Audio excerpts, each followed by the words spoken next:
From the KX Storm Team, I'm meteorologist Andre Brooks with your 1 minute forecast for today. And we have an area of low pressure that's going to be arriving here pretty soon. And that's going to be giving us a couple hazards around here. First, the high winds around here. And we will see that high wind warning remaining in effect this afternoon into Friday evening. And that same thing goes for our wind advisory as well. And where we have the high wind warning, we can see wind gusts as high as 70 miles per hour in some locations. So we're going to be watching this very carefully. So make sure you have those small objects indoors, tying down the larger ones, and have that electronics on charge. And we are going to continue to see the wind gusts increasing throughout the rest of the day today, around 40 to 50 miles per hour during the afternoon and early evening hours. But once we get into the overnight hours into our Friday, that is where we're going to see those wind gusts of around 50 to 60, and even that 70-mile-per-hour potential is there.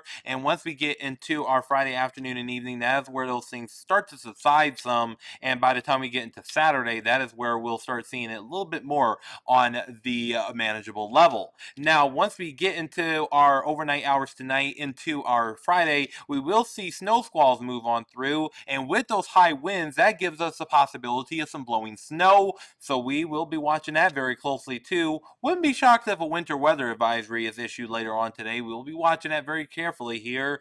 And we could maybe even see 1 to 2 inches of snow is quite possible as well during this time period. So we'll be watching that very closely too. So be safe out there, and we'll continue to keep you posted.